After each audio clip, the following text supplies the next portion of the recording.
The Moonlight Match.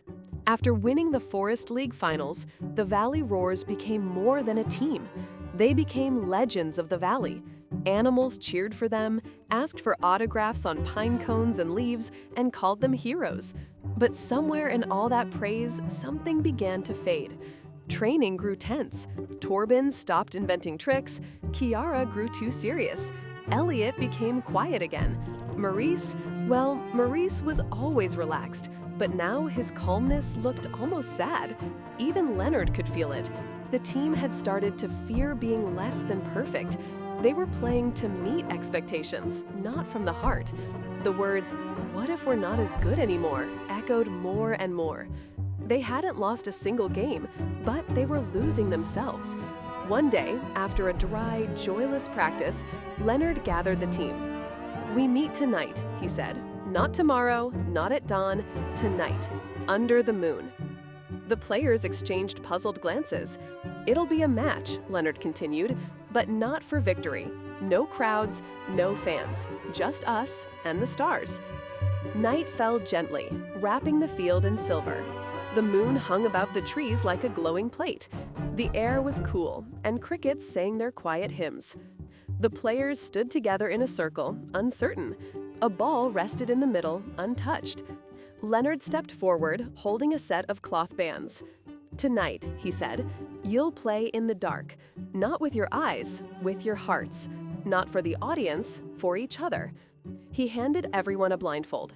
At first, it was awkward, funny, a little clumsy. Someone tripped, someone bumped into someone else. Maurice stumbled over Torben, Torben over Kiara, and Kiara over an imaginary lantern. But then, something changed. Leonard gave simple instructions. Move toward each other, slowly. Reach out, trust the sound. The players began to move, cautious at first, then confident. Some laughed, some sighed with relief. For the first time in a while, no one was trying to prove anything. They listened, to each other's breath, to footsteps, to soft laughter. They passed the ball not with sight, but with instinct. Leonard realized it was the most beautiful practice he'd ever seen, and he couldn't see it at all. They moved in rhythm, pass, breath, catch. Even the ball made music, a soft thud, a rolling hum, a gentle tap. Everything became sound.